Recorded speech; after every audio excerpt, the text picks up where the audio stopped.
Hi, it's KimBoo York. I'm the administrative coordinator for the Novo Collegian Alliance, also known as the NCA, and I welcome you to Ham Radio. We're starting this off today talking to Ben Brown, Esquire, one of the newer members of the NCA Board. So while he's one of the newer members of the NCA Board, he only joined this year in 2025. He's been in the trenches for a while, as many of you may already know. He graduated from New College in 2009, and he has served on the NCAA, not to be confused with the NCA, two different things, from 2019 to 2025. That year 2025 keeps coming up a lot here.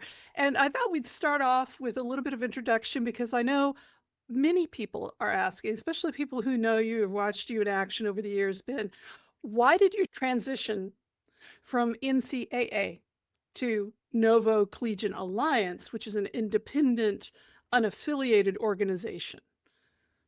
I'm so glad to be here on Ham Radio, and I think it's important to educate people about that because NCA has a lot ahead of it and a lot of challenges and needs a lot of support, and it's welcome to have the opportunity to talk about that a little. I mean, the official Alumni Association was a very challenging environment because it's so dependent on New College Foundation for its logistics and administration, and also its ability to really get anything done depends on cooperating with them. So we could talk about the history of that arrangement, but it hasn't been working well. It wasn't working that well during the end of President O'Shea's administration, during President Ogre's administration. It especially wasn't working well under the current administration. What that was really like, from my perspective, is spending a lot of time, organizing meetings, making agendas, diligently preparing minutes of meetings, and having committees and holding elections, but never getting very much done. I mean, never having a really efficient marshaling of those people's valuable time and energy to get very much done. It was certainly a frustrating job. And the administration didn't really want alumni hands-on in the direction of the college, in my opinion. You were in that position during the transition because, to remind listeners, New College was taken over by DeSantis factions in January of 2023. You served on the NCAA during that time period. So was that also an issue before that time period? Was it something that was exacerbated by the takeover? What was your experience of that? Yeah, I was indeed on the NCAA Alumni Association board in 2023. I wasn't the chair at that time, but also in early 2020 when that merger proposal came about, this idea of merging New College with both the University of Florida and FSU were floated. That was right after I first got involved in the Alumni Association. The Alumni Association had challenges stemming from its 2002 affiliation agreement with New College Foundation. Before that, it was an independent entity, much like NCA is today.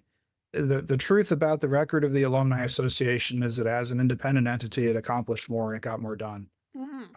The relationship with the foundation used to be a lot more functional, and things were accomplished under that structure, but it became quite painful because the NCAA would look to the foundation to do the things that were laid out in the affiliation agreement from 2002, like make certain funding available. I mean, that's a big one, and involve the NCAA in the regular production of the Nimbus, and actually but they should have editorial control over it, according to the affiliation agreement.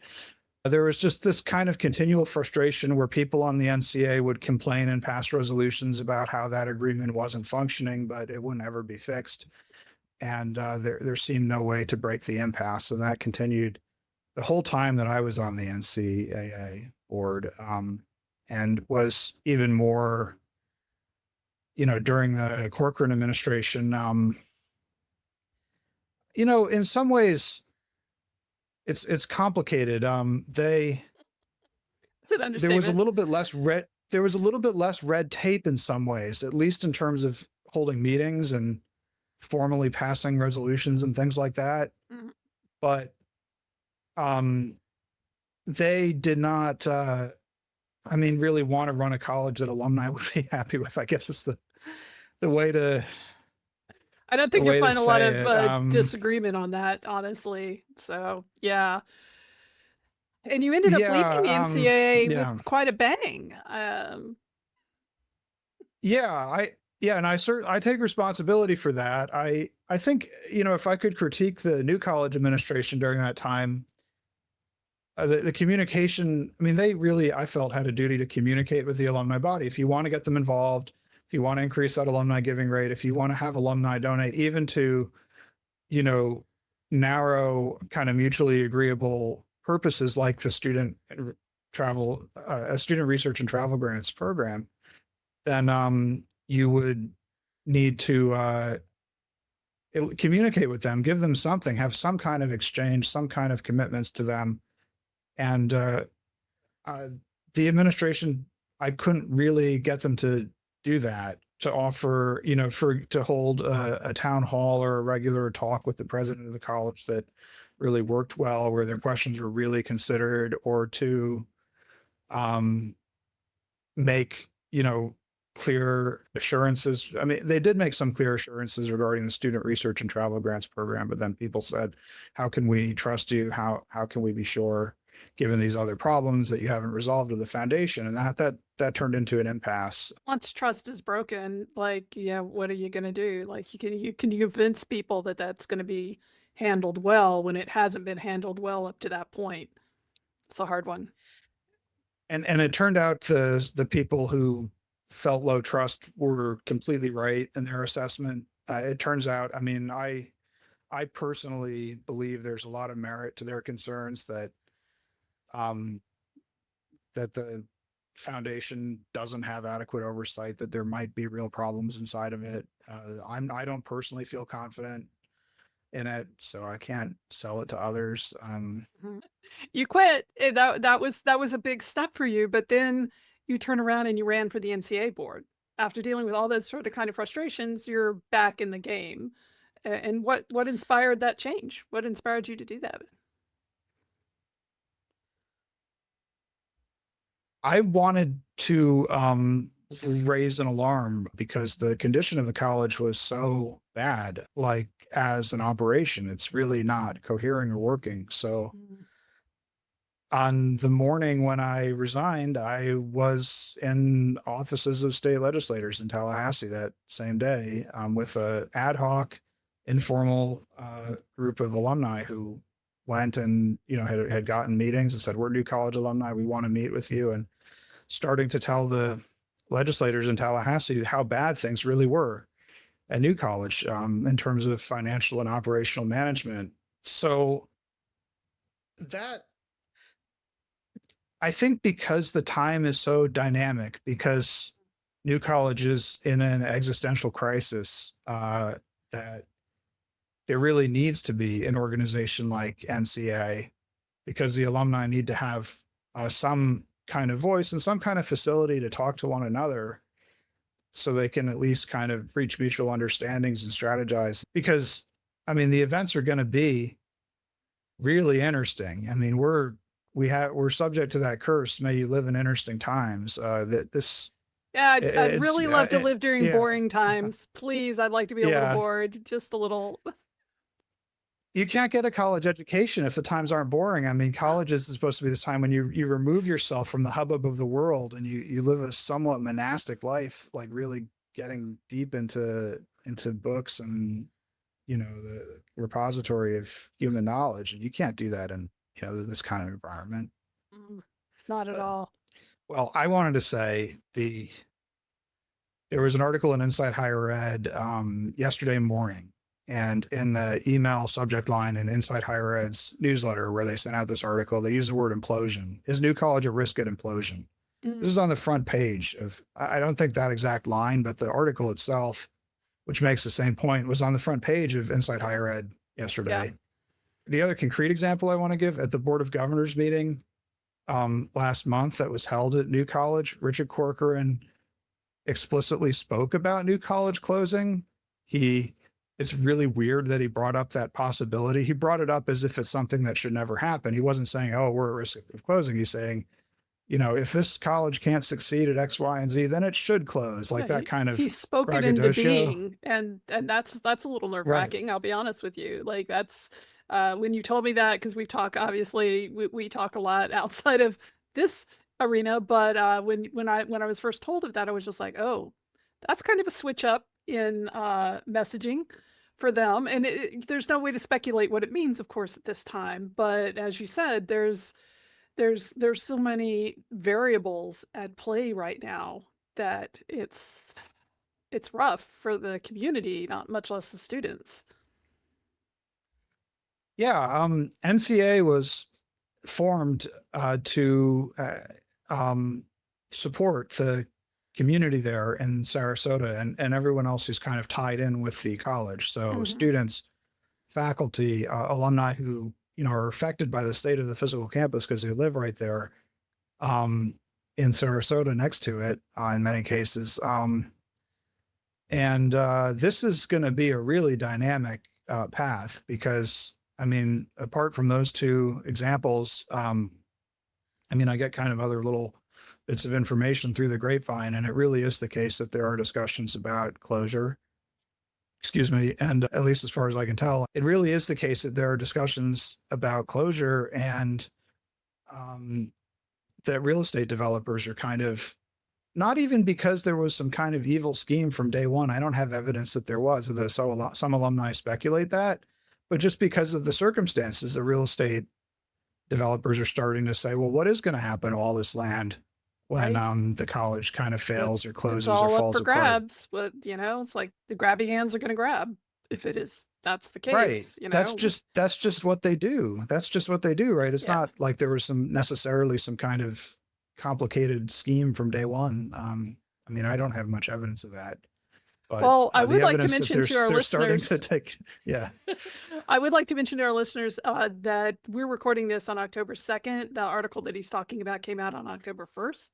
We will have a link to that in the information section because it is a very, very interesting article, that does say quite a bit. But I want to circle back around, Ben, to something you said, which is the NCA, which formed in 2023. We are a 501c3 organization. We're, as official as can get. We have a pretty big umbrella. Like, you think of the NCAA, and that was an alumni association. NCA is kind of a little bit bigger than that. We definitely serve the alumni. That's one of our major focuses. We also serve current students. We've done a lot for them over the past few years. And we also are in conversation with faculty, both past faculty and current faculty. So, speak a little bit to that kind of big umbrella. It seems like a bigger mission, honestly, for the NCA.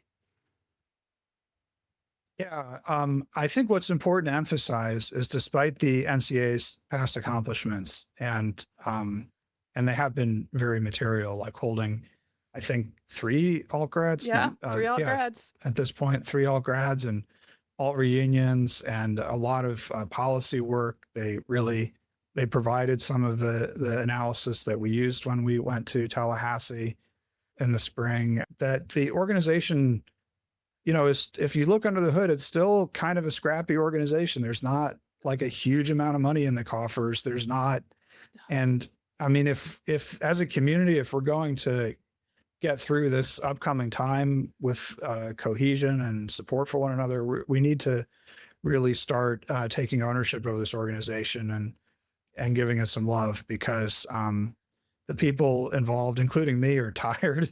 Like, I mean, I don't want to like pin that on others when I feel it myself, but I mean, these people have been contributing for a while now, Mm-hmm.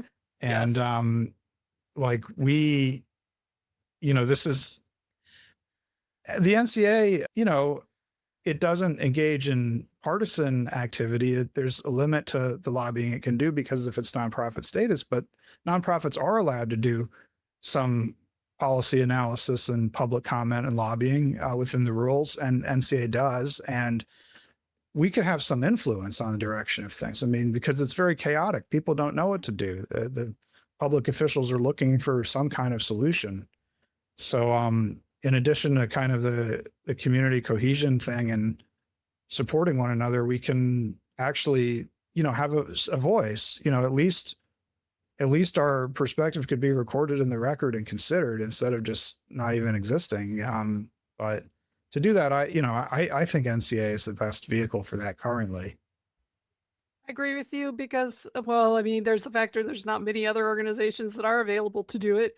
We have a track record, and I don't think a lot of people see that very much. They think of the alt grad events, and yes, we have had 3, and they're very expensive to put on. People don't really realize how expensive it is to put something like that on. We did do one big reunion and a couple of smaller events, and we've given out student travel grants to help supplement for students going to conferences, new college students going to conferences, couldn't quite get the funds from the school itself. We've done a lot, if you're talking about the policy, and it just strikes me that the value of it is not just what it's done, but what it has the potential to do and the voice that it gives the community. And that's kind of what I'm hearing from you as well. Yeah, and I think in the conversations on the NCA board, there's a recognition that like we need to bring in a lot more help. I mean, we need people to donate, even if it's in modest amounts, just so we can keep the lights on and keep things going. And we need people to get hands-on with projects, but that there's an obligation on our part to involve those people in the decisions and, bring them in and have group conversations and figure things out together. I mean, that's the way new college people want to relate to the organization. And the board is, has a recognition of that. I will say that from my perspective, having been in this position about a year, and for listeners who don't know, this is a part-time position for me. I'm actually a professional author. So we don't have any full-time employees with the NCA. The entire board is volunteer. We do have some great new board members that came on along with Ben, Katrina, Mike Sands, Harrison Bender, and Laura Hunt came in earlier in the year. We've got a lot of fresh new blood, but that's still only 12 people who are doing this on a volunteer basis and working part-time. So it has been a challenge. I know people like Colin Boyle and Brian Cody and Bill Rosenberg, who's current president, who've been at this for almost 3 years now. There's a certain level of how much more energy do we have? And so reaching out to the community and asking them, if you've got $10, give us $10. If you've got some time to volunteer for one of the events or something that we need done, or to show up at a BOG or BOT meetings, those are the types of things that I think would be very helpful to us as an organization, giving back to the community and kind of building that relationship. That's what I hear you saying, and I certainly hear the board saying that, and it's something I agree with personally. But like you said, we're a scrappy group. We're not big. It's a very lightweight organization. We have one part-time staff member, which is you. I mean, that's our only staff member, and we, I mean, I think can clean up well and present well. I mean, we just had a branding kit from a marketing professional where now we're going to have a Thank logo. you, Shane. And that was, yeah. And look, I mean, that was totally your work in terms of coordinating that, the person who we contracted with to do that. But like I was very happy that at the Board of Governors meeting, actually, that was hosted by New College, we submitted a public comment. We actually, someone went in person as our representative, but they kind of gave that person the runaround. I don't even want to say it. It was a chaotic day. We sent a letter to the Board of Governors about it. I'm not even alleging that anything improper happened, but the person showed up and wanted to comment and couldn't comment orally, but submitted the comment in writing.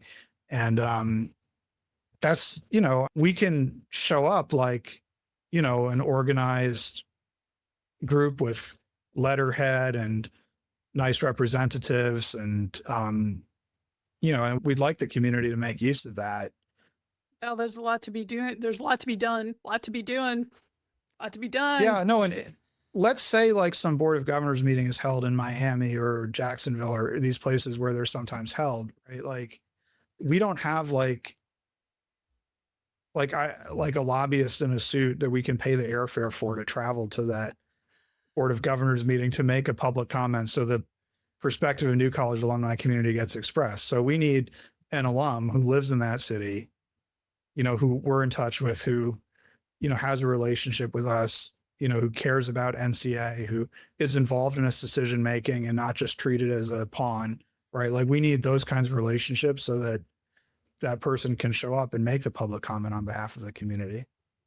As you mentioned, the policy work that those committees have done assist in that type of, we will guide people who are a little nervous and never done that before on, yeah, you and Mike Sands and a few others have done it enough to be able to say, here's the procedure, here's how it works. We can work with them on language. We can give them boilerplate stuff if there's specific topics going on. We're not asking people to just step up and just blindly do something. We're definitely there for the community to give them that kind of help. Yeah, no, I mean, I actually think it's worthwhile. This is kind of there's a debate that goes on, like maybe a fatalistic attitude is more proper. The situation is so lurid and grotesque that there's nothing we can do. And engagement is just a way to wear yourself out. But we played a truth telling function.